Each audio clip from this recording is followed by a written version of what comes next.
Hello, everybody. Welcome to the Buckeye Weekly Podcast. I am Tony Gerdeman, here as always with Tom Orr. Tom, how's it going?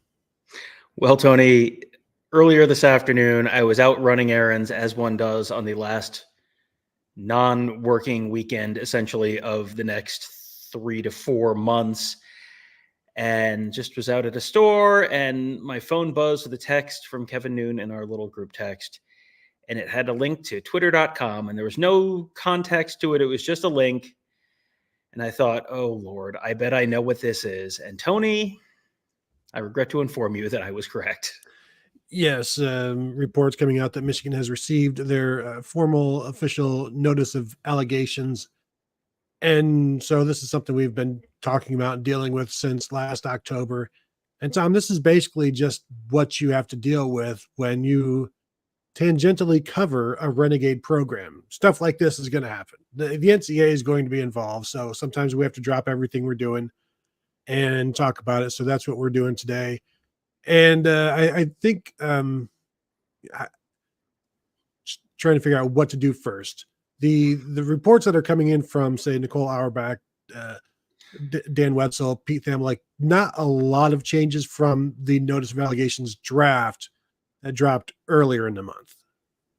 Yeah, and some people are suggesting bylaws. They would like to see more bylaws read. Let's start with some of the stuff that came out. Dan Wetzel was the one who put it out first. So here's what he said on Twitter. The NCAA has finally delivered its full notice of allegations against Michigan in the advanced scouting / Connor Stalions case. Industry sources tell Ross Dellinger and me. The notice of allegations arrived just days before Stalions' Netflix documentary Sign Stealer is set to drop. A leaked draft of the notice of allegations was previously reported by ESPN. There are believed to be some changes in the final version. The fact, Tony, that this came out from Dan Wetzel tells me I bet I know which side the leak came from. He just says industry sources, but I bet I know which side of the NCAA / Michigan paradox or dichotomy this one came from. Yeah, especially when I like the language here. The NCAA has finally delivered its full notice of allegations. This has not been a slow process. This has been a pretty fast process for a typical NCAA infractions case. Like they just got handed punishment from stuff during the COVID time. So like to say finally delivered, like it's moving pretty quickly in relative terms. But yeah, I'm with you on this. I'm sure he got his heads up from the Michigan side of things. We can go ahead and talk about Connor Stalions' Netflix comedy special that he's got coming up, because the idea that the NCAA hurried something together to counter what is going to be a completely one-sided take on this entire thing. I don't think necessarily the release, the movement, the release of this is like a coincidence, but I don't think they like said, we got to hurry this up so we can beat Netflix to the punch. Right. This is not like when you had the summer where there were the 2 different Meteor movies coming out, or the summer where there were 2 different old-timey magician movies coming out. And it's like, we gotta get our Connor Stalions thing dropped before his Connor Stalions thing dropped. That's not what this was. Now, the timing of this is interesting because you get it right before the start of the season. And there was something that dropped right before early signing day, and there was something that dropped right before, this spring during the transfer portal window. So, the timing on some of this stuff has not been great for Michigan, and the timing on this one's interesting, not just because of now, but because of what happens next. Because what happens next is Michigan has a 90-day window to respond to this notice of allegations. So the notice of allegations comes out on the Sunday before the season starts. So this is a week when Michigan was supposed to be welcoming back Jim Harbaugh and is not now, but they were supposed to be doing that next Saturday. So now this sort of becomes a little bit more the story this week. Tony, you'll never guess what happens 90 days from now, 90 days from this week. In fact, I can guess that time. That's right about the time Ohio State and Michigan are going to be taking the field against each other, which is something we'd speculated about, not too long ago, just a few days ago, early at some point last week, talking about the timing of this would be very, very interesting if something should be happening soon. And boom, here we are. Yeah, and I don't think that this was, like you said, the NCAA rushed out and, put out a 75% done thing just to get it out now and to beat the holiday rush or whatever. But Michigan has sort of spent the last 10 months or so putting its thumb in the NCAA's eye, and Jim Harbaugh has done the same thing as often as you can. And this is one of those things where it doesn't really materially change anything. But if you can just kind of give them a little, then maybe it doesn't hurt that it's this week. Maybe it doesn't hurt that it's 90 days from now. You get the notice of allegations return from Michigan. And the really interesting piece of that then, Tony, is so when Michigan responds, when does the NCAA's final notice of allegation, the final judgment in this case, come out? Because you could tell me it comes out, say, the week of early signing day in December. That's a possibility. That would be a little bit of a hurry to get that out. But boy, that would be an inconvenient time for Michigan for it to come out. And, if Michigan has spent the last 10 months kind of doing the, not touching, can't get mad, not touching, can't get mad, and just, all the bet stuff last year and all the stuff that I think probably ticked off a lot of people, bringing back Jim Harbaugh for the Fresno State game, all the stuff that's like, haha, look at us. The NCAA can kind of haha not touching too. Uncle Rico does make a good point that Michigan can respond before those 90 days. They don't have to wait until game week. That is true. Mm-hmm. But, when has Michigan been out in front in this kind of, they've done a lot of dragging their feet, but also this would be an instance where maybe they don't do that. So, that would then also give the NCAA more time to, like, when do we want to drop the punishment? Oh yes, we could do it right here before early signing day if we want. Mika Han asked, what is in the notice of allegations? That is not been released yet.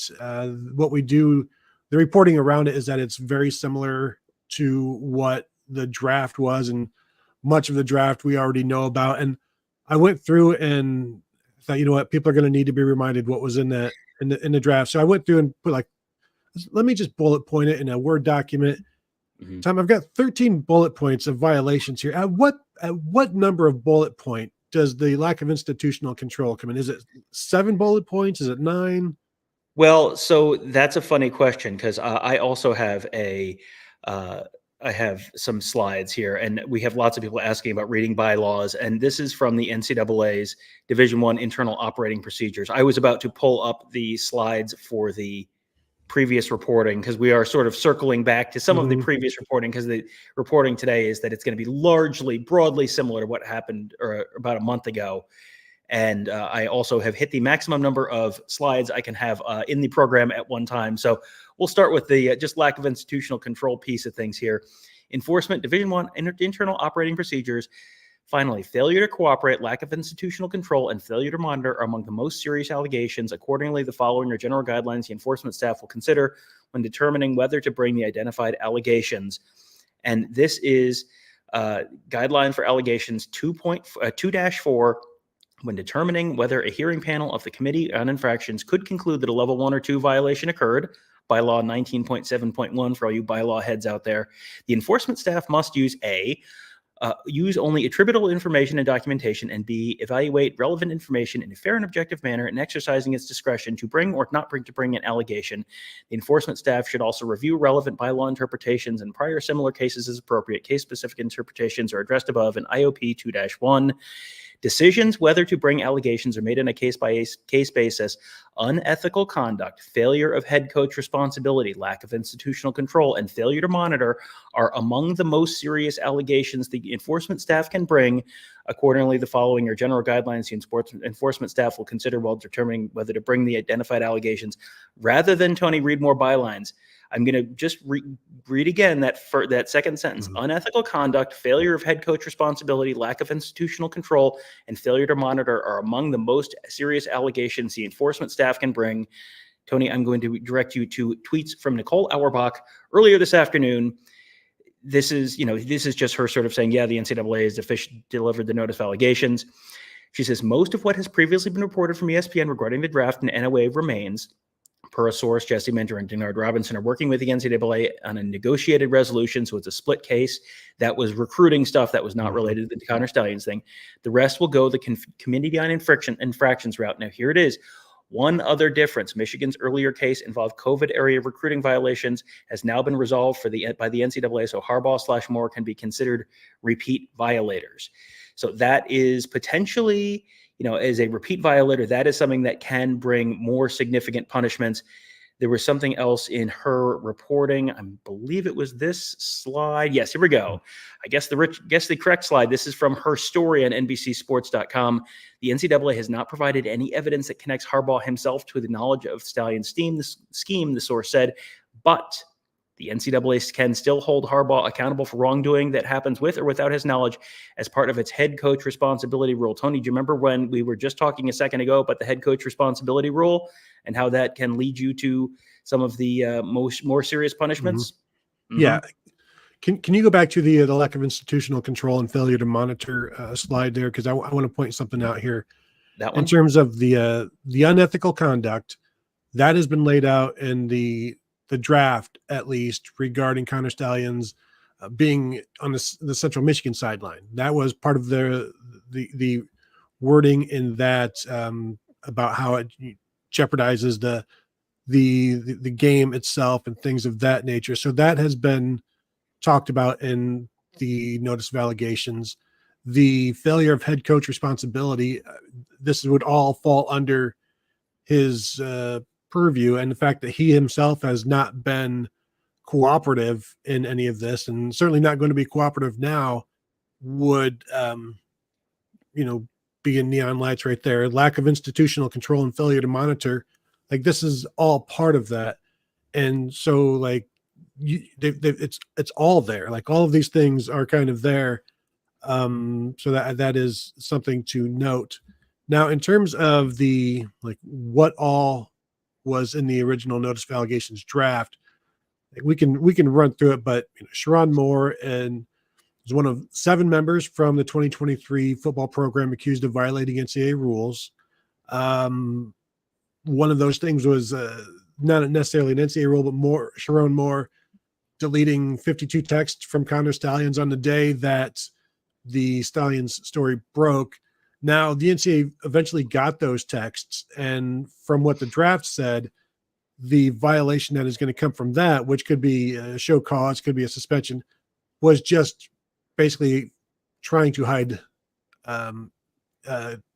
information and trying to stall the investigation. But since the NCAA got those texts, nothing has really come from that in terms of any kind of punishment. So that tells me there's nothing incriminating in the texts per se, especially with Sharon Moore being as forceful in coming out and saying, I can't wait till people see the texts. Like, I don't know that you would be that boisterous if you weren't pretty sure that there was nothing in there that could incriminate you. But the act of deleting the text and trying to rid yourself of this connection is guilt enough of one thing in the NCAA's eyes. But that with Sharon Moore already having been suspended previously and now possibly a repeat violator, I think what he needs from this, any kind of changes, is good news in terms of, like, maybe the NCAA relents on the text thing since they've got all of the information now.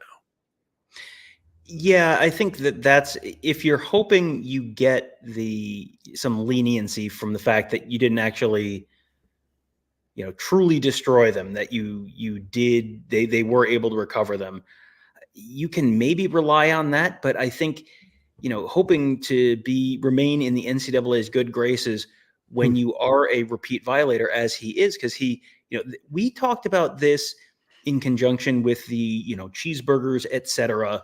story ad nauseum over the last year or so, where, everyone kept, especially Michigan fans and media were really trying to downplay the importance of that. And, oh, it's just cheeseburgers. And What, do you want the children to starve? And, oh, you must be some kind of a monster. And he eats bacon cheeseburgers for breakfast. That's so cute. How could you possibly be mad? The whole point of that was not going to be what got them. That was going to be what set them up to potentially get got now on this one, because there's a bunch of stuff that the NCAA really views as stuff that can make a punishment more serious or set you up for more serious punishment. Being a repeat violator, which they are. The first case, they landed on 3 years of NCAA probation. So now they're set up to be a repeat violator. So that just sort of put the ball on the tee. Now is when the NCAA can take a swing. So being a repeat violator, not cooperating, covering things up, deleting text messages is covering things up. Yeah, it got recovered, but this was the lesson of Watergate. It's not necessarily the crime, it's the cover up. Some guys broke into an office. How does this, that's the small domino. The big domino is, and the president of the United States resigns. A bunch of the dominoes in the middle were because of lying and covering up and not cooperating with investigations. I'm not saying that this is going to end with the president of the United States resigning, but this is the stuff that sets you up for a bigger punishment potentially if you check all these boxes in terms of repeat violators, lack of institutional control. They are very much in line for something like that. Lying, covering up, your old head coach, with the head coach responsibility piece of this, where he's saying he didn't know, and the NCAA says that doesn't matter. The NCAA has a rule that says that doesn't matter. You are presumed to know, because there's lots of cases where staff are trying to make it so that the head coach doesn't know, and we're going to shield the head coach from this. He can't know. We're going to do this without him knowing.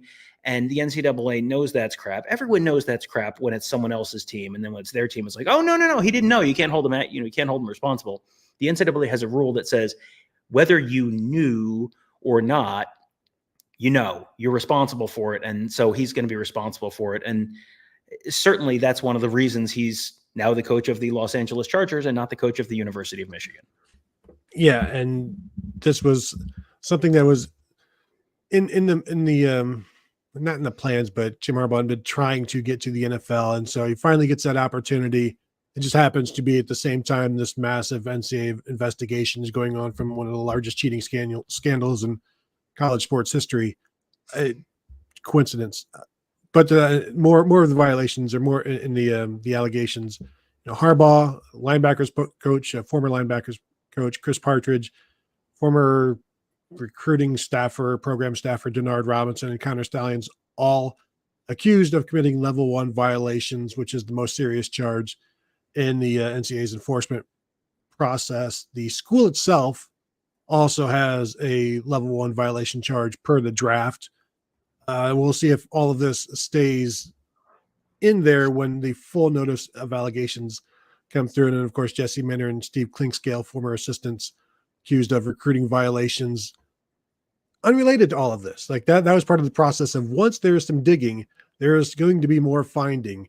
And that was part of that. Jim Harbaugh is accused of not cooperating because he denied the NCAA's request to view relevant messages and phone records from his personal cell phone. That was, his attorney, Tom Orr, also came out and said, I'm not just going to allow my client to hand over his phone. And so that's a way for the lawyer to be like, you wouldn't do that. Like nobody's going to hand over their phone in this. So it's kind of just a standoff there. Nobody's going to hand it. He's not going to hand over his phone, but also he has nothing to hide. Right. Yes. The draft of allegations does not provide any evidence that Jim Harbaugh was involved in Connor Stalions' operation or that he knew what was going on. But the draft did say that Harbaugh failed to actively look for or evaluate red flags, which is also part of that. Even if you don't know, you should know. Stephen Light super chat says, just tell us all if cheating is going to be tolerated, the rest of us can then adjust. It's clear Michigan is going to cheat anyway. I'm interested in what the punishments for this potentially are going to be. And again, that is still a couple levels down the road. We still have to officially hear what's in this notice of allegation. Then we have to see what Michigan's response is within 90 days. Then they're going to issue their final report, including the punishments the NCAA will. So we're still a few steps down the line from there. All of this, I think there's people asking questions about lots of stuff in the chat about stuff that is not going to be probably almost certainly included in this notice of allegations. And maybe we'll get into that a little bit later. But there's, I think, a lot of this where Michigan is sort of checking a lot of the boxes for stuff that you can do to really tick off the NCAA and make them give you whatever the biggest possible punishment they can feel like they can legitimately give you. If the sentencing guidelines are, 18 to 36 months, you're not on the 18-month side of things probably if you're checking all the boxes that Michigan's checking right now. So we'll see how all that shakes out. And I think everyone right now wants to tell you they're going to get nothing or they're going to get hammered. And I think there's probably some middle ground there that very well could be where it ends up, that leaves everyone unhappy that, they don't get a 10-year postseason ban, but they also don't get nothing. And that's honestly where it probably is likely to end up. But everyone wants to tell you right now that they know. And I don't think anyone really does know just yet. They're not going to get hammered. It's going to be the butt end of the screwdriver. When you can't find the hammer, you're trying to nail something in with the butt end of a screwdriver. And it's like, kind of works, but it doesn't really work. Doesn't really make anybody happy.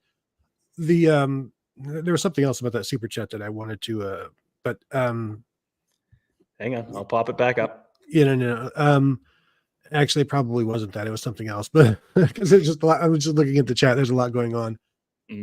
But it is interesting that if this was before the new and improved NCAA, like before they started losing all of these cases in court, if this happens in 2016, there is no doubt that there are wins vacated and whatever else comes with that, in my opinion. Like vacating wins was almost understood. Like you played an ineligible player, you knew something that you should have known, you didn't act. Wins were going to be vacated because it was simple and it really harmed nobody. But in this situation, vacating the wins is the one that would harm Michigan the most. Vacating the wins and whatever else went with it. And it used to be that being on probation was a bad thing. Now it's like, who cares? And show cause, I don't care about a show cause. Like now you just, go ahead and vacate wins back then because we saw the games and it all happened. Just don't put us on probation because we might do something else and be hit a second time. Now it's like whatever you can't vacate wins. You'd hurt somebody. You can't give them a postseason ban. Like those all used to be normal punishments before the NCAA lost in court routinely about something that is not related to this stuff at all. It was all about players' rights and profit sharing and those things. So on one hand, it's like, is the NCAA just, are they even in the mood to battle, or are they in the mood to finally win something? And this is one where I think Michigan fans like to say, we should sue the NCAA, we should sue everybody, and we should, anybody that's ever come after us, we should attack because we didn't do anything that other people haven't done, and everybody, the SEC has been doing worse for many, many years. But this is what's happening right now, and this is what the NCAA has. And I think like before things change with the NCAA, there would be no doubt that there were going to be vacating wins and postseason bans. Now I have no idea where the NCAA is going to side on that stuff because this feels like a kinder, gentler NCAA, but they have no reason to be kinder and gentler to Michigan based on the way Michigan has been operating in this investigation. Right. Michigan has basically been daring them to come after them. And if your university president is tweeting bet, you are basically putting a target on your back. If your head coach is lying and obfuscating and hiding and refusing to cooperate with an investigation because he thinks it's stupid, you are basically daring. And that's what he did. That's what he did with the first thing, let alone with this one, with the cheeseburgers, et cetera thing. That was something that Jim Harbaugh turned from could have been a very minor nothing story into congratulations, you're on 3 years of probation. And now you have a bigger thing coming down the track and you're set up to be a repeat violator. That was just completely misplaying your hand. You talked about, the idea that Michigan's just going to fight this in court. And Les Austin Jr. says, Tom and Tony are not lawyers. True. This will be negotiated down in court. Not true. That is not how this process works at all. And I will remind you, Michigan was talking very, very big last November about, we're going to fight this. We are going to, how dare you suspend our coach? You will see us in court. And then what happened at the last minute, Tony? Maybe they got lost on the way to the courthouse. I don't know. Traffic around Southeast Michigan can be difficult, Tony. Maybe they got stuck in traffic. That whatever it was, they did not. They did not, in fact, say bet in a courtroom. There is Your Honor, bet. Let's see. We've got a couple. I'm just going to try and punch a couple of these up. I saw Terry has put this in the chat a couple times. What are the advantages or disadvantages of Michigan responding sooner or waiting until the deadline to respond? And really, it is just all about timing, because if they wait until the last possible minute to respond, that would be 90 days from now, which the Michigan-Ohio State game is, Tony. I'm going to tell you right now.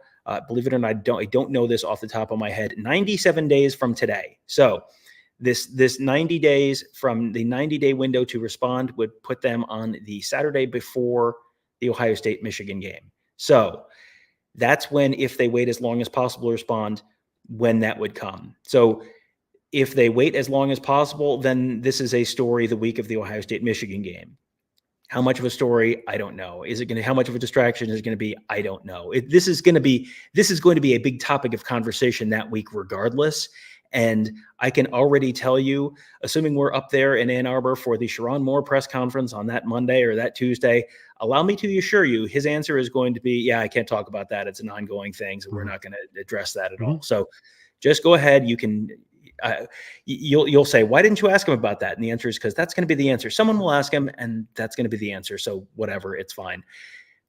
The reason you would move it up in terms of your response or wait until the last possible moment in terms of your response is just about timing of when the results come out, when the final decision from the NCAA comes out. The longer you wait, the more likely it is that decision comes out, say, in January or February, after you've gotten your class signed, your 2025 recruiting class signed, and you've potentially gotten a bunch of those guys on campus already. And then it's maybe like, well, if you get a bowl ban or something like that, stick it out for a year and it'll be fine or whatever.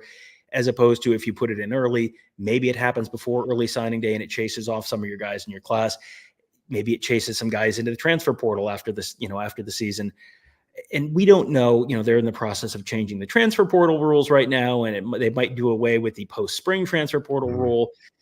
And then the question is, so even with those rules changing, will there be a carve out for, hey, if your school goes on NCAA probation in the way, or NCAA, bowl postseason, bans or something like that?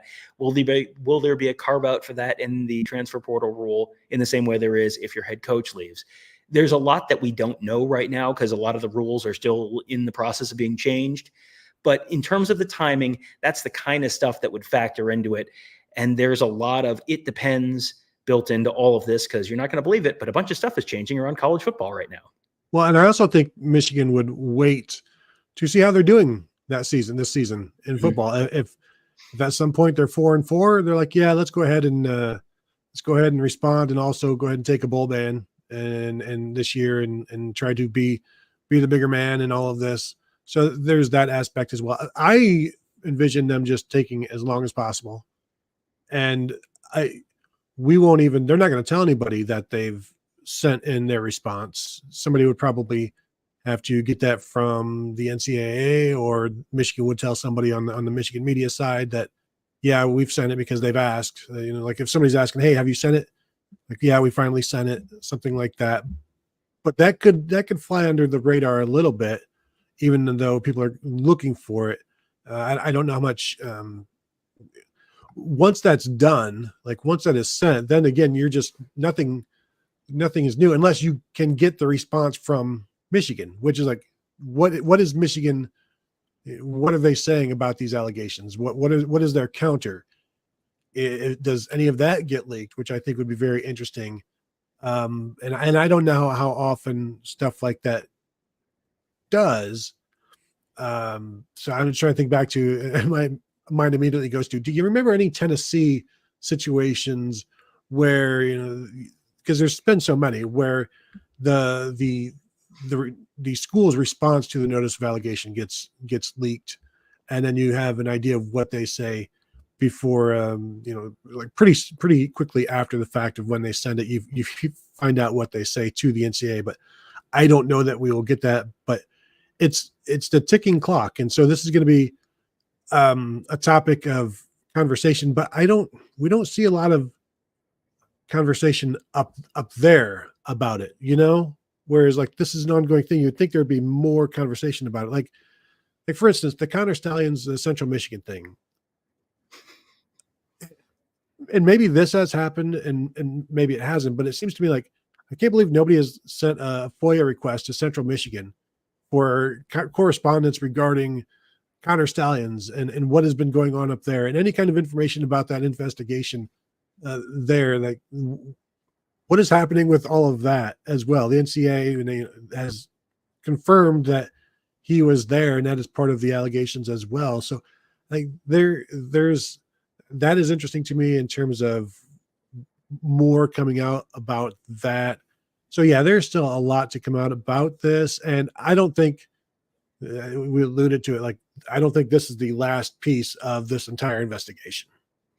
No, I don't think this is the last piece of this investigation at all. I think there's still stuff that's probably going to potentially come out in related matters and stuff that's been rumored and reported. And we can sort of stop tap dancing around this and this has been discussed in the chat to a great detail. Doug Shepard Sr. says, what is the latest with a computer crime committed up north? So that's this is one of these situations where Tony and I are probably in a little bit of a different camp than the people who want to tell you exactly what happened on this.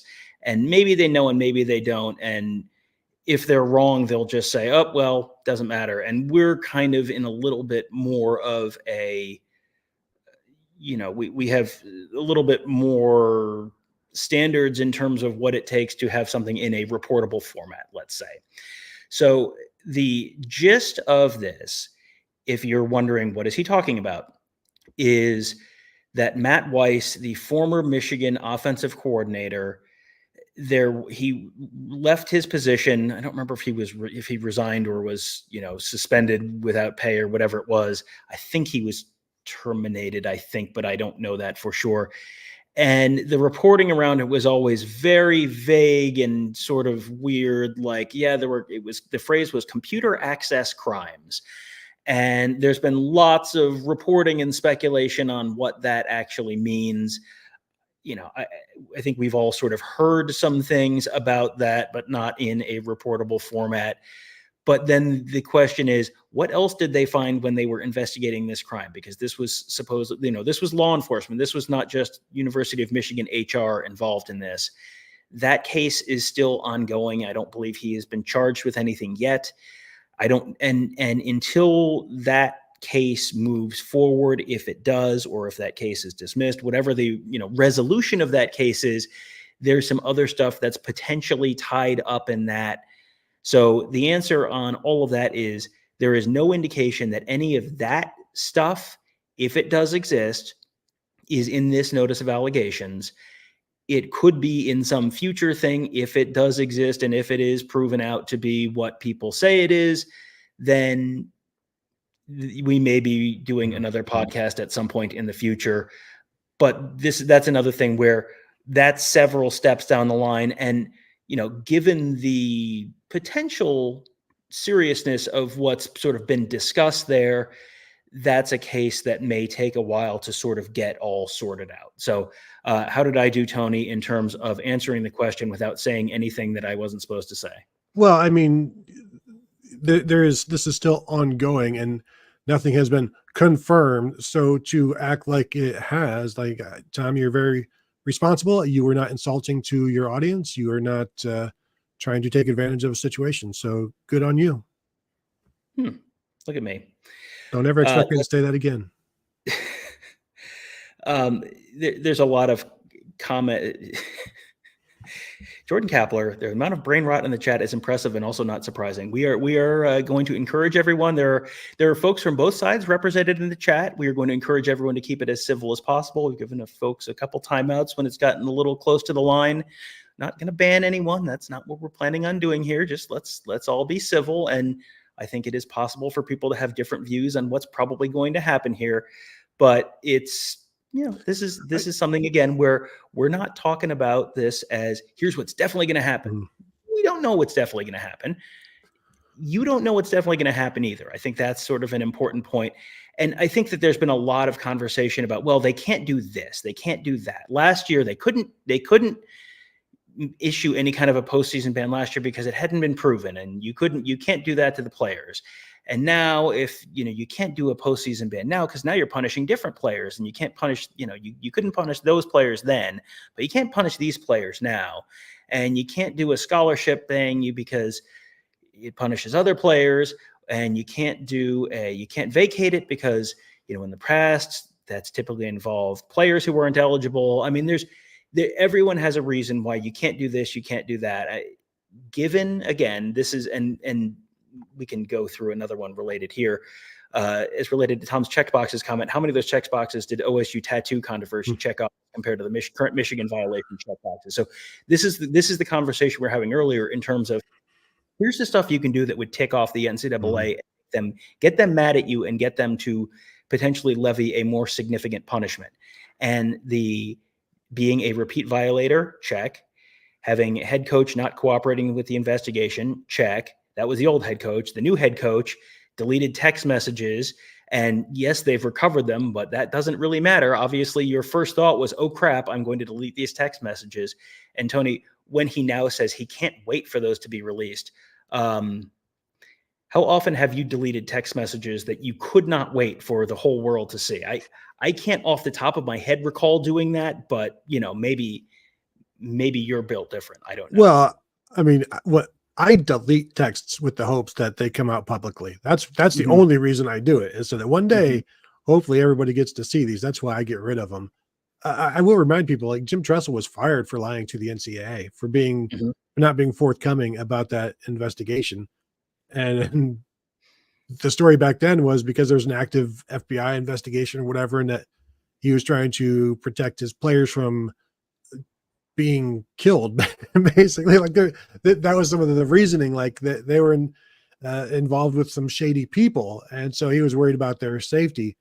And so he felt like if the NCAA knows that my kids are involved with something, then everybody's going to know it, including the people that are dangerous. So there are some concerns there, and that that not being forthcoming with the NCAA, Jim Tressel got fired, and that was a Hall of Fame coach who was coming off of a Rose Bowl win in 2009, and in 2010 when this is all happening at the end, got a win over Arkansas in the Sugar Bowl. So like things were not bad enough to be fired, but it was the action or the inaction, whichever you prefer, that got him fired. And that's something that Jim Harbaugh has done.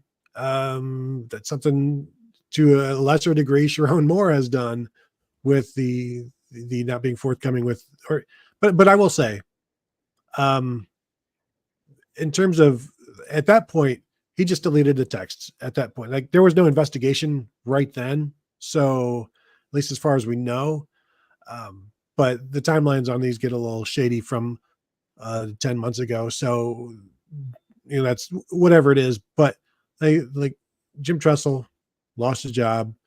Jim Harbaugh chose to leave while Michigan was saying, no, please, sir, sign this 10-year extension. No, we cannot give you diplomatic immunity, basically, but please. And he's like, no. I couldn't possibly stay without immunity, which is also, again, exactly what you want to hear from an innocent head coach. When you say the phrase diplomatic immunity, I think of the South African guy from what was it? Lethal Weapon 2? Lethal Weapon 2, I believe. Yes, diplomatic immunity, which yes, that is. I've seen a lot of people in the chat talking about living rent free in people's heads. That is a movie that has lived rent free in my head for a while. Hey, I'd like to. Go ahead. was going to say thank you for all of those the rent-free people for joining this Ohio State podcast. We do appreciate it. That's always fun when folks from different fan bases say, "Why are you talking about this? Like, you should be talking about Ohio State." Well, okay, we do that a bunch. Why are you here if you don't want to hear us talk about Ohio State? They're only here, Tony, to get directions on how to get away from here. Get away. Yes. Here's a question from DivJack8. Will the NCAA make the actual notice of allegations available? Don't they typically post it on their website? Yeah, I believe so. Probably maybe not on a Sunday though. But yeah, that's eventually going to be up there. And I'm sure once it is, everybody on Twitter will know about it within about 3 minutes. So yeah, I'm expecting that to hit, and then we'll all just pour over it and look for the changes and look for the confirmations of the draft. And there will be something that has been lessened or removed. And then you'll have people go, aha, told you it wasn't that bad. Look, they got rid of this one paragraph. And it's like, but again, okay, now instead of 13 bullet points, it's only 12. And as we've established, 7 bullet points is all you need for lack of institutional control. So let's go through. I'm just looking through here and trying to decide where I want to go next, because there's so many different directions. Sue just says, "I'm in heaven." We love to provide entertainment and information for you guys. I know this is a story that has had a lot of interest since day one, and we've kind of ended up covering this a lot more than we probably expected to. But it's something that's got a lot of interest on both sides, and I think it's something that also we're doing our best to cover this without getting too bombastic in either direction, and that's something that is not a choice that everyone has made. And so we're trying to follow the reporting, follow the rules as they're written. This is why we read lots of bylaws on this. It's to the point where it's a running joke that we read the bylaws all the time on this thing. But the reason we're doing that is because it's like, well, here are the rules. Here's the wording of the things that they are going to be making this decision based on, and not just, well, that's stupid. They shouldn't punish them for that. Or hey, that's stupid. They should get a really significant punishment for that. Like that's stupid is not really that's not a thing that factors into the decision, what individual people think are stupid. I will say we should have a couple folks, if you can take a second, hit the thumbs up button if you were enjoying the show, or if you're not. If you think that Ohio State is living rent-free, if Michigan is living rent-free in our heads, go ahead and hit the thumbs up button. If you think that Michigan is the worst thing ever, hit the thumbs up button. We are here to serve the audience on both sides of the rivalry here. We're trying to present this as fairly and down the middle as we can on all this stuff. And I will say also, if you're watching on Twitter, feel free to jump over on YouTube as well and hit that thumbs up. We would appreciate that, or retweet and like and all of that stuff as well. Yeah, if you're on YouTube, if you're on Twitter, hop over to our YouTube channel, youtube.com/Buckeye Huddle, because that's where we have a very active chat going on right now in the comments. And I think some of the Twitter comments don't really come through, and I don't think you see a lot of unless we're punching up the comments, you don't see a lot of that on Twitter. So we're putting it on Twitter and just sort of as an access point for you. But a lot of the more advanced features are on our YouTube channel, youtube.com/Buckeye Huddle. This would be a great time to hit the subscribe button there, hit the bell there so you get notified, because we are actually going to be taking the Michigan fans' advice and talking a bunch about Ohio State football later on in the week. Got live press conferences and shows from the Woody Hayes Athletic Center during the week. And then, of course, pregame and postgame stuff coming up this weekend. So there's going to be a lot of coverage for you at youtube.com/Buckeye Huddle about actual, honest to goodness, Ohio State football this week. Right now, we're just talking about this because this is the latest news. Yeah, like John 14:6. If nobody else has me, I know Buckeye Huddle emergency pods got me. That is true. Now, Tom, we were scheduled to do like a Michigan Monday podcast. We do one every Monday during the season. We have always, Tom started the Michigan Monday writing portion of this way back in 2003 at the Ozone. Yeah. And I picked it up in 2006, and we've been doing a Michigan Monday podcast during the season every Monday for, I don't know, since 2018 or 2019, thereabouts or so. And so we were going to do like a season preview of Michigan, what to expect. And I don't know, Tom, if we were to do 2 Michigan shows, that to me, that would be rent free. And I cannot do rent free. I can only do, I don't know, rent control. Like we can't just do 2 Michigan podcasts unless they're both about the NCAA infraction. So like if tomorrow, if the notice of allegations finally comes out, we get to read it, then of course we will be live again. But overall, we're still just waiting for Alex Orji to be named starting quarterback. There you go. There's your latest update on Michigan football.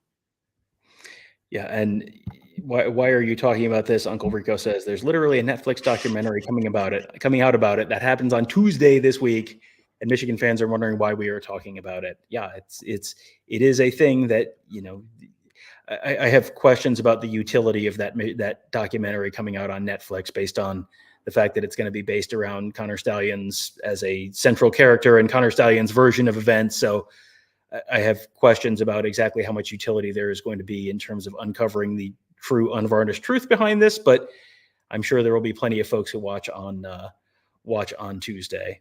I do not have questions about the utility of it, Tom. Les would like all of the Michigan people to hit the thumbs down button instead of the thumbs up button. Come on. Listen. We're the rent is free. Yeah, I mean this is free entertainment for you. Let's see. Scrolled through here. How about this one, Jeff? Jeff just says, "Glad we got the bylaws in there. It is a tradition unlike any other. The reading of the bylaws, the running of the bowls, Tony, and the reading of the bylaws." The bylaws, like there is now a bylaw of the show about you having to read bylaw. It's bylaw 1.1.1.17.34. Yeah, so 1734 and 10.1.1. Absolutely. That's the three most sacred numbers in the history of this show. MarketX says, literally gives a countdown about the game every episode. Tony, you'll never guess what happens in 90 days. Yeah, that's true. I got to tell you, this is another one of these things where when I started doing the countdown to the next game and the countdown to the Michigan game at the start of the morning show every day, I did not expect the number of days to the Michigan game to become part of a story about the NCAA. But here we are. Yeah. Anyway, the joke's on MarketX because I do not listen to the morning show.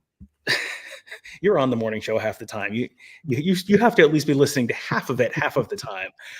Stephen Light says that's why Michigan backed off. We're talking about the court case and the idea that Michigan is going to fight this. And there's been a lot of, Michigan's going to do this and Michigan's going to do that. And this is going to be the great. There were people who have actual functioning brains who have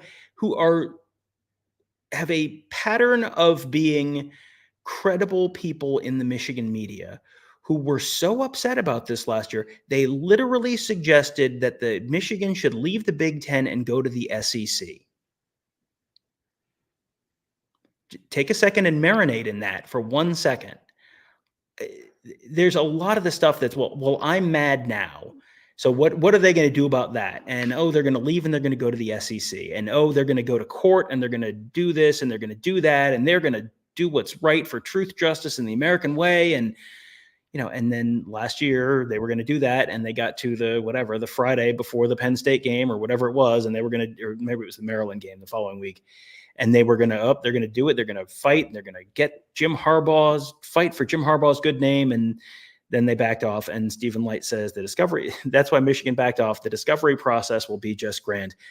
No one wants to go through the discovery process on something like this. No one, because then Jim Harbaugh right now can say, I'm not giving you my phone because I don't want to give you my phone. Well, if you're getting subpoenaed, guess what you have to do? You have to give them your phone, or you're going to be in contempt of court. And then nothing Tom Orr says is going to make a difference, no matter how huffy he gets about it. They don't want to do that. They know they don't want to do that. If you think about it, you will know that too. They're not going to court over this. And if they do, they're going to file an emergency injunction, and then it's going to die before it gets to any kind of a discovery process. No one wants that. This is the lesson of Sharon Moore deleting his 52 text messages and now saying, "Oh no, actually, I want everyone to see that." No one wants anyone to see it. That's why you delete it. That's why you don't go through the discovery process. That's why they're not going to court over this. Yeah. And we've been saying that all along, that they're not going to push it. Clever and Witty says, dig the Blue Jackets hat. Thank you. Here's one that's really on point from MarketX. Tom rocking the CBJ hat, along with being a Mets fan, shows he's a glutton for punishment. Yeah, that is. I got to tell you, I have no like, oh no, that you can't say that. No, 100% true. Like I have made a life of choices, Tony. That is how I would describe my professional sports fandom, a life of choices. The best decision you made is once you moved to Ohio, you did not choose to become an NFL fan of either Ohio team. So give yourself some credit there. You stayed clean that way. That's true. Yeah. I did. I grew up a New York Giants fan and then really stopped watching the NFL around the time I got married and, started working and covering college football. I stopped watching the NFL really entirely. And then the Giants immediately won a couple Super Bowls after I stopped caring. It was like, boy, I am not good at this at all. Tom, let me ask the Michigan fans out there that are listening or watching. The question that I have in terms of nobody else knowing what was going on is, how do they explain Connor Stalions standing next to the coordinators, giving them info, being seen in the background, signaling stuff to the players in terms of run or pass? Like, how do they explain that and in a way that is logically sound? And I'm just, if you want to go ahead and, if they want to go ahead and throw those in the comments, maybe we'll see them. Maybe they will just be lost in all of the other noise there. But that's the one thing that I will continue to go back to is, this is a person in a prominent position on the sidelines. You see him there in photo there, holding up a card. You got signals going on there. He's next to Jesse Minter. He's next to Sherrone Moore at different times. I believe there are times he's close to Jim Harbaugh.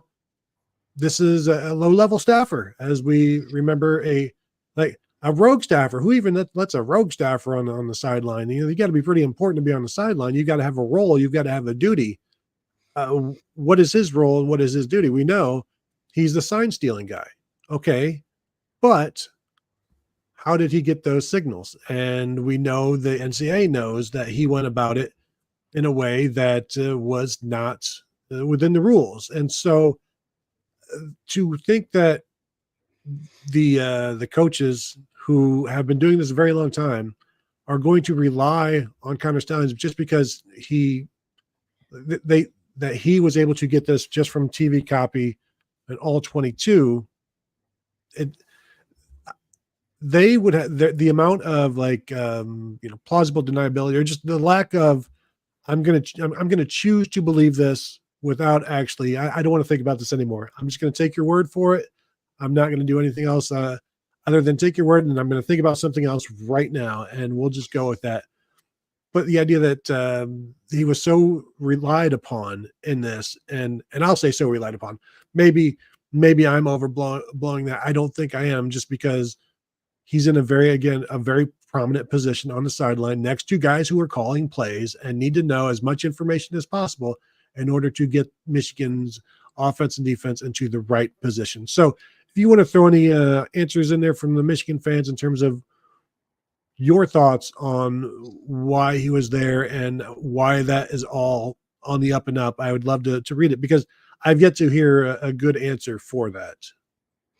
Yeah, and if you're watching on YouTube now, you can see the photo that's up there. That's one that I took just to provide some context around the picture, because the when on this picture is one of the most important pieces. There's a couple important pieces of this picture. This is the one that really blew up on Twitter last October, because at the time, no one knew who Connor Stalions was. I was not seeking to shoot pictures of Connor Stalions during the 2022 Ohio State-Michigan game. No one knew who he was. He was just a guy on the sideline with lots of other guys on the sideline. This play was from the first drive, the opening drive of the 2022 Ohio State-Michigan game. It was a pass to Marvin Harrison down the sideline. I think it might have been ruled incomplete, but it was just, this is just sort of a routine play during the game. Stalions is the one who is closest to the sideline, peering down. He's got a bunch of white papers in his left hand with his mouth kind of open and the hat on his head. Right next to him, just to the right of him, between him and the official, is Jesse Minter, the defensive coordinator. So that was the first piece of this that I posted, that, hey, this is, he's not just a no one. You're not standing next to, because there were pictures of him standing next to Sherrone Moore as well. He was standing next to Jesse Minter later in the game. This is someone who is right next to the coaches throughout the game. The other piece of this that made this kind of take off was right behind the official's back. you see a staff member from Michigan holding out a sheet, and you can't really see on this, you can't really tell what's on that sheet.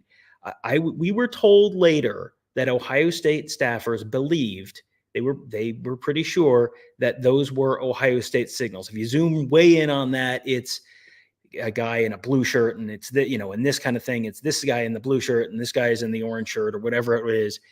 They were pretty sure Michigan had their signals before the game, because that is a laminated sheet during the first drive of the game. So that's kind of what started all of this stuff in terms of some of the specifics and some of the, it's not just a low-level guy. It's not just someone who the coaches don't have any idea. You get into a situation where very obviously they trust that he knows what he's doing. His information is good. He has the information from before the game. If you have watched all 22, you don't have signals on all 22. You're not picking up the signals every game on the all 22 feed. The all 22 feed comes to you. You get a shot of the scoreboard between plays, and then you get the play, and you get the play from up high and from behind and all that kind of stuff. You don't get the signals in that. And for an Ohio State game, a home Ohio State game, the camera deck where they shoot those signals from is behind the Ohio State bench. And you see guys holding up these big cards to shield the guys who are making the signals. You're not picking up those signals from where the camera deck is. So you'd have to get them from somewhere else, which is where the Connor Stalions buying tickets on the other side of the stadium, facing the Ohio State bench or facing the Penn State bench or whoever they were trying to scout in that game. There's a reason that those tickets were bought there. And it is sort of, if you know what all 22 looks like, it is pretty self-evident they didn't get it from there. You assume that coaches know what all 22 looks like. It feels like something that coaches probably watch from time to time, So there is a certain amount of, they didn't know where he got it from. It's like, well, you can figure out where he didn't get it from. And then if you know where he didn't get it from, and you don't want to ask the question about where he did get it from, that tells me you probably know you wouldn't want the answer. So it's one of those like, oh, well, I don't want to know, in the same vein as, oh, we're going to shield Jim Harbaugh from this, and Jim Harbaugh can't know about this. We're going to keep this separate from him, and then Jim Harbaugh can tell the NCAA, well, I didn't know. And it's like, okay, even if technically you didn't know, first of all, the NCAA doesn't care. But second of all, there's a Bo Schembechler quote about head coaches who say they don't know. And long story short, Bo Schembechler basically says, yeah, that's nonsense. Of course the head coach knows. It's your job to know. Question from Brian Huber. How will the punishment be affected by pressure from TV broadcasters? I don't think there's any. The playoffs are going to be just fine without Michigan. Like, the playoffs are going to be fine without Ohio State. The playoffs are going to be fine without Georgia. Like, any given year, like, it doesn't. You're not. The ESPN is not concerned. If ESPN was concerned about missing out on Michigan, they would have forked over some money to get the Big Ten rights. So like, that alone tells you that it's not going to make or break any decisions. Now, there's going to be no TV ban or anything like that. That doesn't happen anymore, because all games are on television, and you're not going to punish two Big Ten teams. So like, that's not even a consideration. So that is affected by TV, but that's not even a consideration. But in terms of, I have seen people say, well, the playoffs is, there's no way there's going to be a postseason ban because the NCAA, or not the NCAA, but CFP would want Michigan in there. And again, the NCAA and CFP are not necessarily related. The CFP will do what the NCAA essentially tells them to do. The CFP's directive is to pick the 12 programs that are eligible for the postseason. So if the NCAA were to rule Michigan ineligible for the postseason, then Michigan would not be part of those, among those teams that the CFP is considering. So, and I'm not saying that's happening. I'm just saying the CFP will choose from the eligible teams. And I don't think there's any concern. TV is not going to get involved and say, we need Michigan, because they don't need any single program, because this is going to be the biggest thing in college football history, regardless of losing in Michigan. The CFP did just fine without Michigan. The CFP has done fine with Michigan. CFP has done fine without Alabama, without Ohio State. It's always going to do well. And so I don't see that being any kind of effect there. Super chat from Mike Ferguson says the punishment should be 24 straight hours of listening to the FSU fight song. I mean, the cruel and unusual punishment thing, that's still, we haven't gotten rid of the United States Constitution or the Bill of Rights, right? I mean, that's still. I mean, they didn't even do Manuel Noriega that bad, did they? That was Metallica. That was Metallica, yes. Yeah, that was, Manuel Noriega basically got the Living on Chittenden in 1999 experience. That was basically what Manuel Noriega got. Yeah, 24 straight hours of the FSU fight song, or if you're really nasty, they take you to a CIA black site and just play the Boomer Sooner song for 24 hours. That's even worse. But yeah, no, that's obviously not going to be. They recognize no one has done anything bad enough to have to listen to the FSU fight song for 24 hours.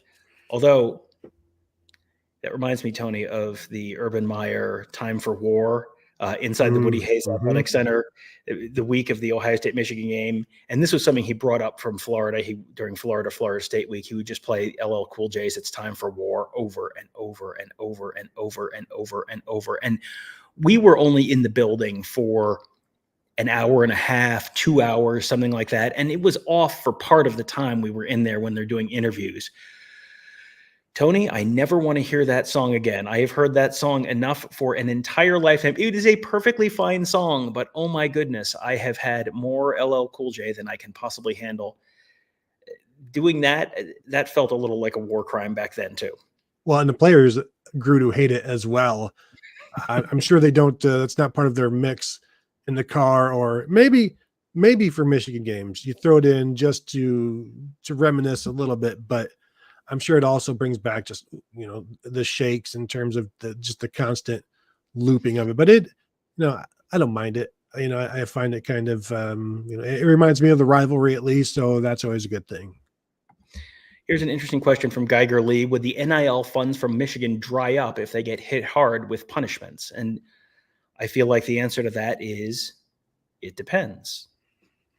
Well, and I think the NIL stuff, it seems to me like they've lagged maybe a little bit behind anyway, but they were able to keep a lot of their veterans through NIL last year.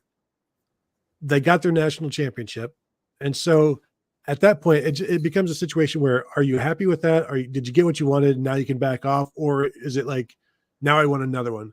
Remember a story talking to somebody about Urban Meyer wins his first national championship at Florida, and he thought to himself, and he told somebody else that he thought, like, now I can finally relax. But then you talk to him later on, he's like, we win that national championship, and all I was focused on was winning the next one. And so that's where the NIL stuff is like, this is great. I've had enough. I'm good. I can coast. I'm okay if we're 8-4 this year type of thing. Is that where things are going to be? And it's like, is there anybody?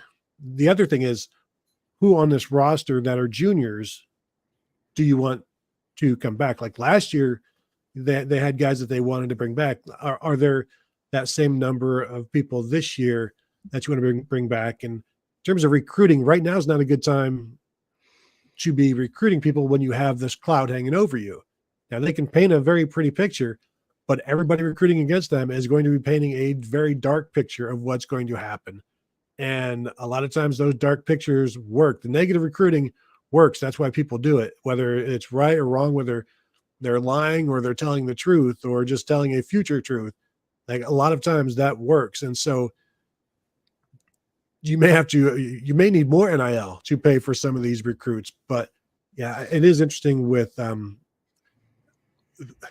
tell me this, because we've seen this, this nature of us against the world, Michigan versus everybody.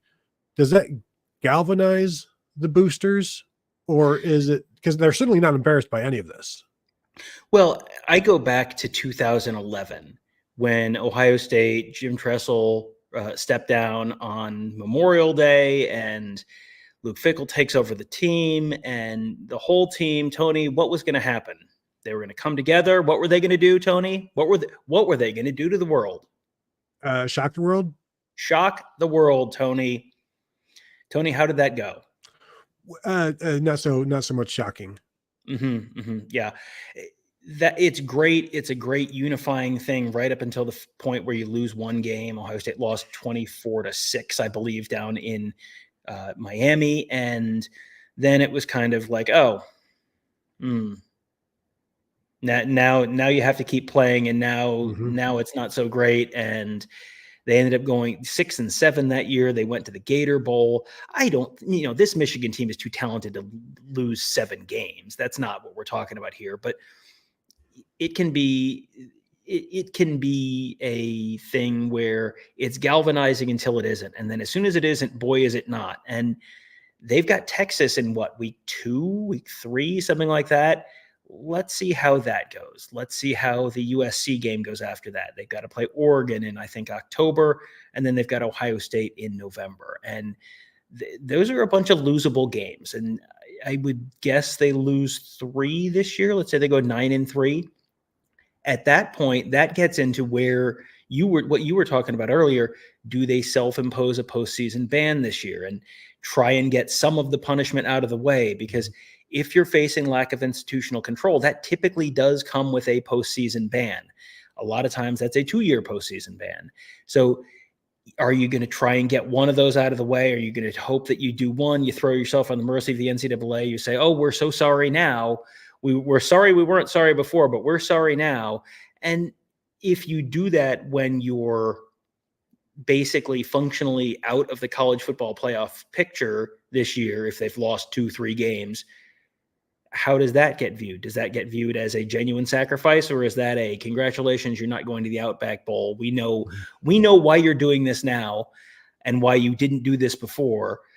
There's a lot of that we don't know exactly how the NCAA will view that. But if things start going pear-shaped for Michigan this year, do you think they do that? Do you think they sort of change course and say, actually, we are going to self-impose something, or do they continue doing the Shaggy, it wasn't me thing? No, I think they do. And I've already said, if they lose to Texas and they lose to USC, which are games 2 and 4, they're going to go ahead and start getting that bowl ban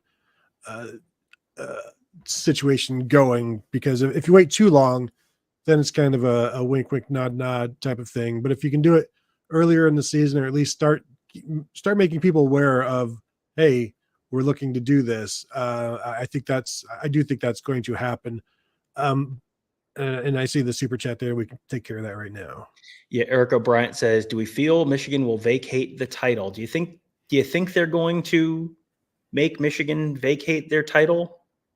Because we have really not gotten into speculating on this kind of stuff, just because we don't yet know exactly what's in the notice of allegations, and we don't know exactly what's in the, what the NCAA is going to do about some of these things, because there is sort of a historical precedent. This is not written in stone. This is not in the bylaws, but historically there has been ineligible players are what sort of triggers games being vacated. So the Fab Five, they vacated all their stuff because they were playing ineligible players. That's, Ohio State vacated the 2010 season because they were playing ineligible players. Like that's sort of been the historical sort of benchmark there. It's not in the rules. I mean, we have read the lack of institutional control rules. It's not something that it specifically says somewhere it has to be, but that's sort of been the historical approach. Is that going to be the approach they take here? We don't know. And I think anyone who tells you real definitively, I know exactly what the NCAA is doing, is going to take whatever the NCAA does and say, aha, I told you that was what they were going to do, regardless of whether it was or was not. Well, and since they're, the difference between, as difference between basketball and football, like there is no football NCAA national championship. Now, the NCAA can vacate wins. It would be up to the CFP to then follow through and vacate that. I'm just thinking, did the Sugar Bowl ever take Ohio State's win away? Ohio State did all of that themselves, so there was no need. Yeah. But this is kind of just a different situation. And like I said at the earlier in the show, like this is a different NCAA. This, I believe, is a kinder, gentler NCAA. 10 years ago, there would be games being vacated. There would be a national championship being vacated of some sort. Now I don't see that happening, just because, and it's not because of what Michigan did or didn't do. It's just because of my opinion on where the NCAA is right now in terms of wanting to harm programs, wanting to harm people. Like and really it's not necessarily harming. It's just providing the commensurate punishment for what was for the wrongs that were done. I don't see it happening because it is such a big thing. And right now, big things have not been going the NCAA's way. But as I said earlier, those are all to do with NIL, has nothing to do with holding programs accountable for breaking rules. So I also think this is an opportunity for them to get a win if they want to. I just don't know that they want to do it anymore. Right. Yeah. How much does the NCAA want to fight on this? How much does the NCAA want to get? How much does the NCAA want to make an example of Michigan? Because Michigan is doing all the stuff that typically made the NCAA want to make an example of you. And this is just, with all the other stuff changing, I don't know that we know how much the NCAA wants to make an example of Michigan. And we'll all find out together. There certainly has been some speculation that they're going to want to, and history would indicate that they probably will want to, but lots of stuff is changing. So we'll find out together. Before we get to the super chat from Sue, just maybe my favorite comment of the entire time. We've had a lot of comments. Isaac McIntyre, as a fan of the Green Bay Packers, everyone should just eat some cheese and drink some beer. Tony, we were up in Wisconsin last year, and oh man, number one, I understand why everyone in Wisconsin looks so happy all the time, and number two, I understand why the life expectancy in Wisconsin is lower than in many surrounding states.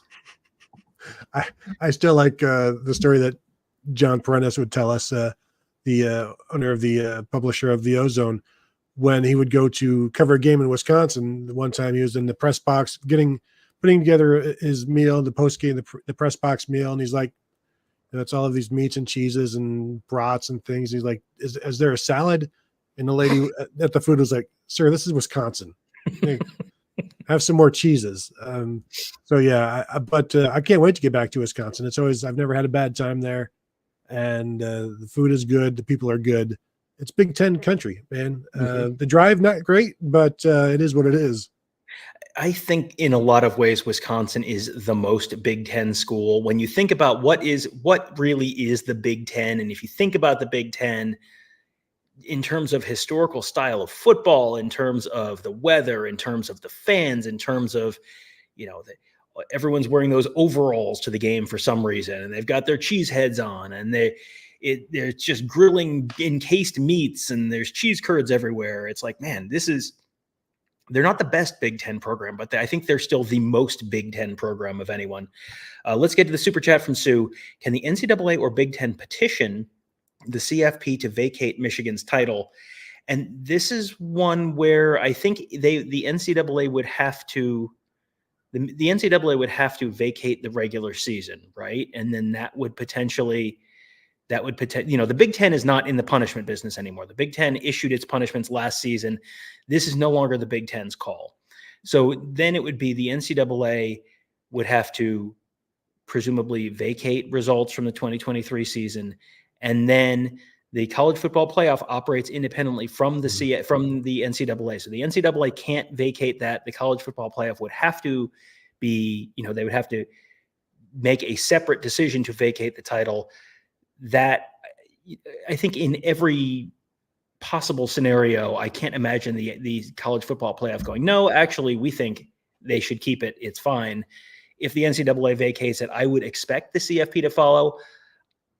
I don't know if I'm expecting the NCAA to vacate a season or not. I think there's reasons to think that they might not. There's reasons to think that they could, because it feels like they are looking for a punishment here. And there's, everyone has a reason why they can't do this and they can't do that. Well, they certainly could do that. It would go against some historical precedent, but, I don't know that it's in the rules that it has to fit this specific model in order to get vacated.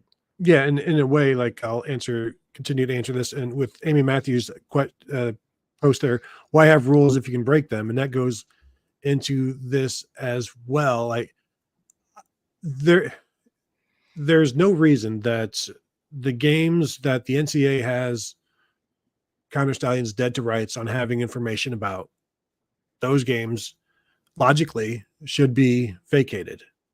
But again, I don't know that the NCAA wants to do that. Now, I don't know that they don't either. This may be something where they know that they've got this one, and they know that it's not going to be fought. And again, Michigan fans and Michigan boosters can say whatever they want. I don't think this is going to be any kind of serious legal battle with what comes from this. But the NCAA can vacate whatever, and if they've got this going back to 2021, like that, you're talking 3 seasons worth. And we know that there was improper scouting in 2023. Which games are those? We know that does it matter if Stalions was already gone if the scouting for that opponent is done? That's another question, because I can pretty much guarantee that Ohio State was scouted in 2023. Now, was he on the sidelines for that game? No. But what were the actions taken to give Michigan an advantage in these games? Yes. So that's where things get interesting. But with the CFP, it's a lot like head coaches when their players get in trouble and you're like, well, we're going to let the legal process play out. Like, yes, I understand 14 people were run over, but we're going to let the legal process play out. And the CFP has done that all along when they would be asked about the investigation last year during the teleconference. And I checked with the CFP about a week or two ago to see if there's going to be a preseason teleconference. There won't be. The first one will be November 5th, I believe. And it can't be me saying, hey, just hypothetically, if games were vacated last year, what does that do to your thoughts? Because you were always leaving this in the NCAA's hands. But I think it's a valid question, because we don't know what is their process in place for committee chair Ward Manuel this year, by the way, to operate. How do you view the Michigan thing from last year?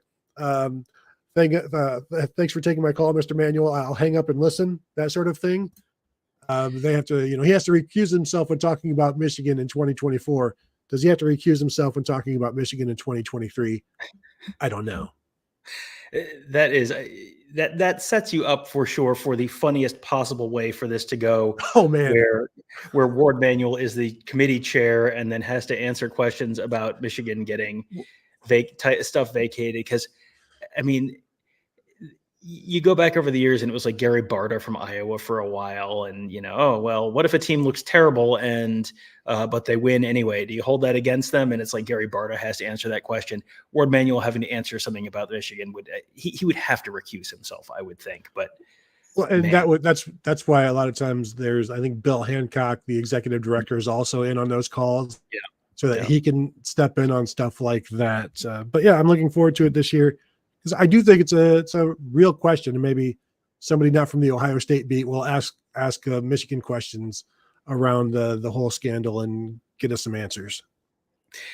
And if an Ohio State person does, well, we know what Brett McMurphy will think about that. So Shadyville says, I'm a Michigan fan, but like your pod. Well, appreciate that. We do try and cultivate an audience on both sides of the rivalry. As we have said a million times, it is, I think, for both of us, our favorite week of the year is Ohio State versus Michigan week. Just such a great rivalry, so much great history. And it is something we spent a lot of time talking about and a lot of time thinking about over the course of the year. Here's one from Bill. This is a little hurtful. He says, I don't think Tony listens to Tom even when they are on the same show. Tony, that's not true, is it? I like this comment from Antoine Johnson. You didn't need any signs, but you knew that Michigan was running the ball, but yet you couldn't stop them. Like that's a totally different discussion. What were you saying, Tom? Bill Evans here. I don't think Tony listens to Tom. Can you put that back up? I want to read that. Yeah, there we go. Even when we are on the same show, I do listen to Tom at times, because a lot of times I'm waiting to catch him being wrong about something or a slip up or misspeaking. That way I can call him on it and embarrass him in front of everybody, because I like to hold people to a higher standard than I hold myself, because I'm on the internet. So that's what we like to do on the internet. Here's another one from Les Austin Jr., who certainly is, I believe, a Michigan fan. To the judge, Tom and Tony, if a former employee of a company is fired, if I delete his text, I'm guilty of anything. So this is in regards to the day the Connor Stalions thing came out, that Sharon Moore deleted the 52 or whatever it was text messages between him and Connor Stalions. This was not just Connor Stalions was fired for putting graffiti in the bathroom or, cheating on his time card or something like this. This was first of all before he was fired, but it was when he was all of a sudden the main character in the biggest story in college football last year. If you're telling me that that isn't a little bit, like at least suggestive that you have something to hide, that feels to me like, you're deleting it before you're going to get asked to not delete it. So you're deleting it now, and it's like, oh no, I don't have anything. I have nothing that's responsive to this. That is pretty self-evidently something that it doesn't mean you're guilty, but it means you look like you have something to hide, is what that looks like. And under NCAA rules, that is a level 2 violation. Right. And the thing is, a former employee of a company, is that company the NCAA? And there are two different standards for different companies, and the NCAA has a different standard than I'm sure your company or any company you've ever worked with. Here's one from BWG. Where's the hammer?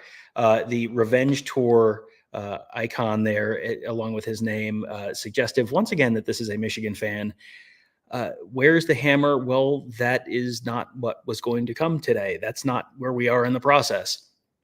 And, the hammer, a lot of people have said, oh, they are going to get hammered. Here comes the hammer. Number one, that's not where we are in the process right now. The NCAA issued the notice of allegations. Michigan now has 90 days to respond. Then the NCAA has to incorporate Michigan's response into its final punishment, and then it issues the punishment. And that's when the hammer, whatever the hammer means to you deep in your heart, that is when that could / will / might happen. So we're talking about December, January, probably something like that. That's not what was going to happen today. That's not how the NCAA process works. The notice of allegations, the Committee on Infractions, they have a very prescribed way that this all plays out. So we are still in they have sent their thing, and then Michigan has 90 days, and then the NCAA issues its final report and issues its punishment. And, again, everyone has their thoughts on what's going to happen or what's not going to happen. And the hammer is a great way to get people all stirred up without actually saying anything. So, oh man, Tony, they're going to get hammered. What does that mean? It means they're going to get hammered. Tony, here comes the hammer. Well, no. I thought you were going to show us your hammer. No, your hammer. Are you wearing your hammer pants? Well, no. There's those for the final report. No. Many different kinds of hammer, and I rest assured, when the punishment comes down, you will have people say, "Told you, boom." Hammer, look at these 6 years of probation and things like that. So like the hammer. Yes, hammer time, all of the hammer puns that you want, but that's a ways off, months off, and this is not part of that. And so this is a totally separate thing, as most people should know. Here's one from Fort Wayne Buckeye Tony. Can we just take a second and give props to Coach Dave's brother for making all of this possible? Smooth transition right there, Tony, to this one from Bill Evans. Michigan fans come here because all of the Michigan sites have been dead wrong on this story from the beginning. And I think we should draw a little bit of a line between, there are reporters on the Michigan beat who have done a very good job covering the story. Angelique Chingelis is a fantastic reporter. Aaron McMahon from the Ann Arbor News, mlive.com. I've had him on the podcast before because he's someone whose work I really respect. I think he does a very good job covering it in a very straightforward, neutral way. Tony, there are some podcasts. If you want to know where things have sort of tracked over the course of this, I would encourage you to go back to late October, early November last year, listen to what we were saying back then on these shows, and then pick a prominent Michigan internet-based podcast, say, and listen to what they were saying, and just tell me which one of us you think has been maybe a little bit more spot on in terms of how this whole thing has maybe played out and the relative significance of certain pieces of this. Well, and the thing is, we've taken it seriously, and we have talked about the significance of it, whereas we have not been dismissive of it. We have not LOL'd it like so many people. We have not tried to manufacture crazy conspiracy theories of what's going on from a New Hampshire-based private investigator or RICO statutes or like all of these crazy different things. Who was the leak? Where did the leak come from? It's like, what about the actual issue of what is happening and the wrongdoings that are going on? Shouldn't that be? I always felt that there should be more concern about what is going on with the program you cover than what a lot of people showed, because I can tell you, if this was happening at Ohio State, and it has a similar thing, but like a 2010, 2003 with Maurice Claret, like there is the media in Columbus is going to dig and find stuff, and it's going to be like not everyone, but there's going to be an appetite for finding more information, and there's not going to be much of an appetite for dismissing the situation, because it is a serious thing. Like, you have a staffer who has this allegedly this huge organized platform for wrongdoing, and he's next to coaches and he's part of the game day procedure, and to dismiss this, to laugh at it, to say it's nothing, that is a complete fabrication. That is the real fabrication. That is the lie. When we're talking about it, we're not saying here comes the hammer or Michigan death penalty, but we're saying like this, the NCAA is taking this very seriously. So you should as well. If you're a Michigan fan, you should take this seriously. It doesn't mean you're going to lose a national championship or anything like that, but there's something going on with your program. You should take it seriously. Like, I mean, this is going to have an effect, an impact for what your program does for the next few years. And yes, you've got your national championship for now. You've got that. It used to be, I don't know, Tom, Michigan people, it used to be more than just winning. It used to be about doing it in the right way. And no, it's just doing it any way that works, by any means possible. The class of the program that we once knew, the fan base, where wins didn't even matter, they just wanted to have a good time and be classy about it, has gone out the window.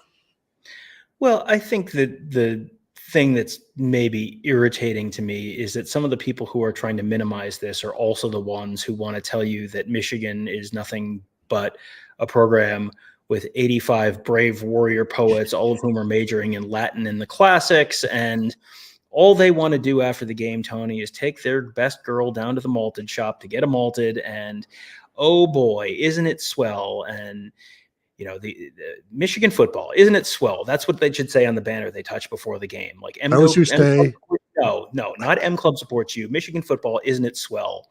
It's the bee's knees, Tony. You kind of have to make a decision. Like, do you want to live in that world? And this is how it is. And or do you want to be the ones who are saying, like, it doesn't matter? If you want to take the screw you, prove it kind of approach, like, there's a whole conference full of teams in the South who you pretend to really hate when they do that, and they take that approach. And you can go back and find a lot of these same people during the Jim Tressel investigation or during the Cam Newton thing. I mean, all of this was the absolute end of the world. All of that stuff is functionally legal now, even if it's like some like, well, it's not that exact thing isn't legal now. All that stuff is you can pay players now, and there's restrictions on it, okay, but you can pay players now. Cecil Newton's church would be fixed today if that was how it was. Like, if Cam Newton was in church, was in church today. If Cam Newton was in church today, Auburn would be repaired. That's actually true. The inverse also true. If Cam Newton was at Auburn right now, Cecil Newton's church would get repaired. That's not really competitive integrity stuff in the way that on-field stuff, point shaving is something they typically take very seriously because it impacts, the outcome of the game. It impacts the gambling around the games in terms of outcomes, and people have to believe in the outcomes of the games are just and square, and everything is on the up and up. You look at Michigan's record against the spread over the last 3 years. Boy, it's real good, isn't it? So that's a whole separate end of things where that's not what the decision is going to get made on.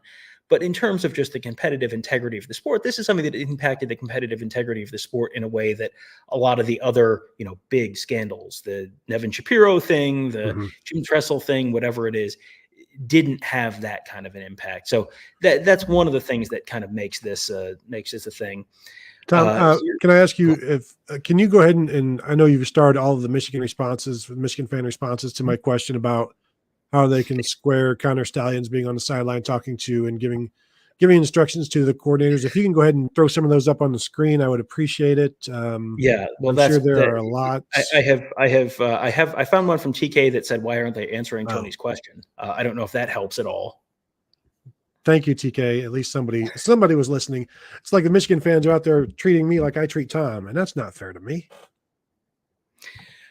Doreen says, "Love how this is being reported, not sensationalized." Yeah, that has been our approach to this. It's just, we're trying to be. There are plenty of places that you can get the, over the top yelling, screaming. This is the biggest issue in the history of the world. This is a nothing burger. You can get that a lot of places. We're trying to not do that.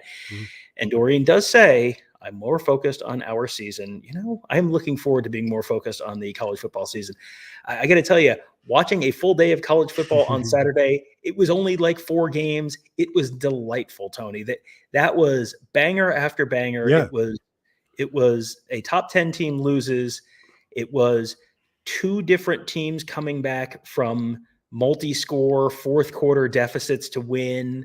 It was, even the Hawaii game was close for quite a while. That was close for quite a while. How much of the Hawaii game did you make it up for? No, I had to be at an ice rink at 7 this morning. And I had to have a child fed before I got to the ice rink. So I did not make it through much of the Hawaii game, but even that one, for those who did stay up, who did pass the Hawaii test in week 0, that was a banger too.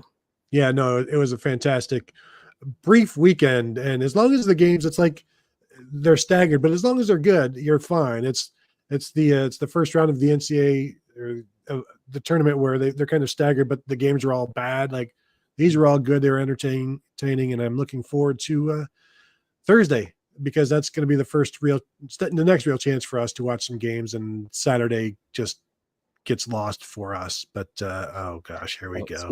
Speaking of feeding people breakfast, Walter White style, King Bronco. Tom, I am a voice talent scout part-time. I would love to be your agent. You're a great talent. Agree. Do you read bedtime books? No. Only NCAA bylaws. Plus, that would cut into your hand modeling. And it's like, you've got enough jobs as it is. You can't be doing the voice stuff too, but you can probably do it from home. So maybe. Strong agree.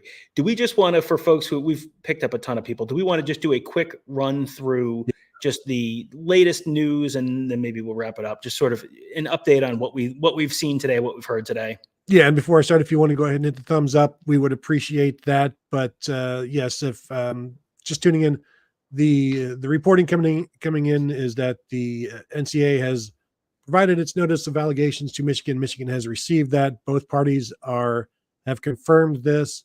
So now, as was mentioned in the chat, I don't know, an hour ago, this will eventually show up on the NCAA's website, I believe. But then we'll go through and see what's in it. The expectation is, and the reporting is, that it's not all that different, just some minor changes from the draft allegations that Pete Thamel put out a few weeks ago, which was all of the things that we've been talking about through this. I don't know that they're going to be, doesn't seem to be any major changes one way or the other to make this markedly worse or better, but it's already bad enough, so I don't think if one thing gets removed or one thing gets added, it's like aha or a gotcha. There's already a lot here with what 3 or 7 people with class 1 violations, and including the school. Like, there are a bunch of entities with allegations put up against them. So that's the latest on that. In terms of any punishments, that now the Michigan school has 90 days to respond. We discussed when that might be and the pros and cons of waiting or getting it done early, because I could see either way. It's just they've been dragging their feet through all of this already in terms of not being super forthcoming, or certain people not being forthcoming. Michigan itself right now is cooperating, but there are people who are not. Connor Stalions is not going to cooperate. Jim Harbaugh is not going to cooperate. So there is some of that stonewalling going on. But yeah, I don't know, Tom. Did you do you have a firm thought one way or the other whether this is going to be 60 days, 90 days to respond? Because it may take. I mean, it legitimately may take a long time to respond, to go through all of this and try. Like, how long do you wait to like, hey, Connor, can we talk to you? No. 1 week, we'll give you a week and we can call back. Hey, Connor, are you ready to talk to us? Like, they're probably not going to be waiting on stuff like that. So how long would they need to respond to this stuff? You would think that they could probably get a response out relatively quickly, and maybe they want to. I mean, we talked through this before, and it's kind of, when would it be most beneficial for Michigan to have this come out? During the season, after the season, before early signing day, after early signing day, before the transfer portal window closes? Like, when do they want this to come out? My assumption is they probably kick the can as long as possible, let this drag out as long as possible, hope that this is kind of not a story during the season to whatever degree it can not be a story during the season. I don't think, I mean, based on the reporting that, Dan Wetzel, we've got a tweet up on the screen right now that a leaked draft of the NOA was previously reported by ESPN. There are believed to be some changes in the final version. Nicole Auerbach said that most of what has previously been reported from ESPN regarding the draft NOA remains. Per source, Jesse Minter and Denard Robinson are working with the NCAA in a negotiated resolution, so it's a split case. The rest will go to the Committee on Infractions route. One other difference, Michigan's earlier case involving COVID-era recruiting violations has now been resolved by the NCAA, so Harbaugh/Moore can be considered repeat violators. So, broadly speaking, it sounds like what we heard about a month ago when this first sort of came out, first leaked, is, broadly speaking, what Michigan is looking at in terms of what is actually in these final notice of allegations from the NCAA. If that's true, you would certainly assume that Michigan's folks have not just for the first time put on their glasses and started putting on their thinking caps in terms of how they want to respond to this. So you would think they probably have NCAA court, case law queued up for whatever whatever is in this. So they probably could respond sooner than 90 days. Do I think they will? I think they might. I mean, based on how they just tried to kick the can last year and just kick the can past the season, I think they might try and kick the can past the season this year as long as they can and drag this out as long as they can. And then, and then, of course, Tony, then it's old news. Well, are we still talking about this? We were talking about this 2 years ago. How are we still talking? This is old news. It feels, just based on how they've handled other stuff, like that's maybe going to be the approach here. Tom, how long does it actually take to reply for Michigan to just reply with bet? Like, do they need 90 days to do that? That seems like they could do that on Monday.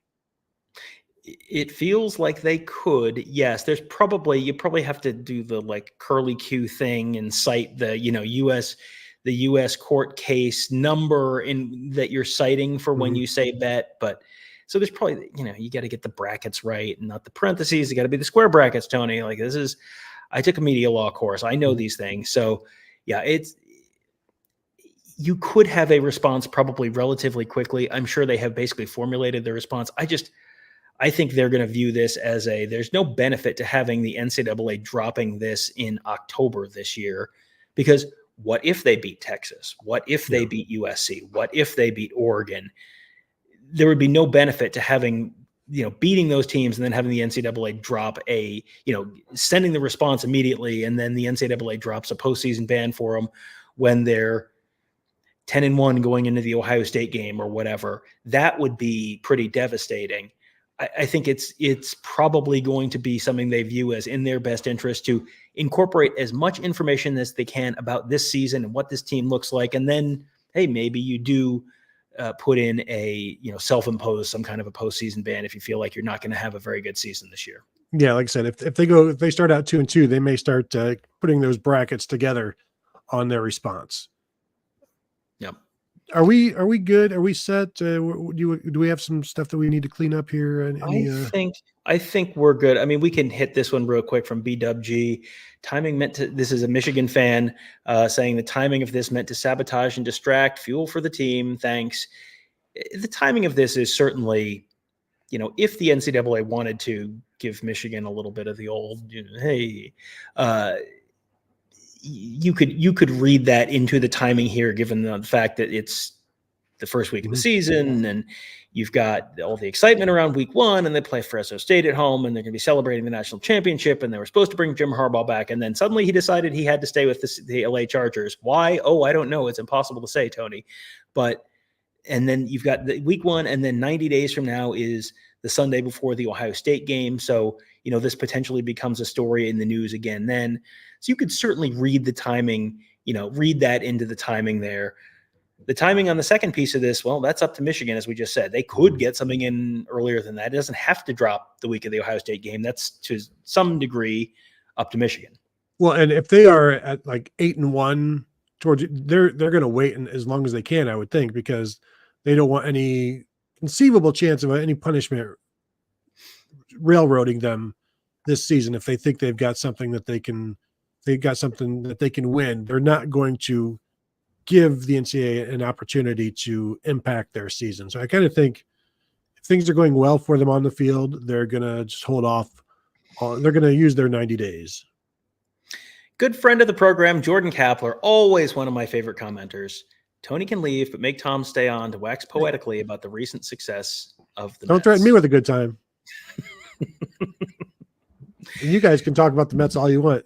It'll just be Tom and Jordan here. And Tom's not staying without some super chats. I can tell you that. He not a chance. Not even for the Mets. I can give you my Francisco Lindor MVP case argument if you'd like. It's going to be Shohei Ohtani, but I can give you the Francisco Lindor case if you'd like. But it's going to be Shohei Ohtani. Okay, thank you. We appreciate that. So I think then that will do it. Want to thank you all for tuning in. A bunch of people in here watching in the chat as well on a Sunday evening. But that's why you got to hit the bell to be notified. Subscribe to the channel, because sounds like this won't be the last one of these we do as it relates to Michigan. But also it's officially game week. Tuesday, we will talk with Ryan Day and Jim Knowles and Ohio State starting quarterback Will Howard.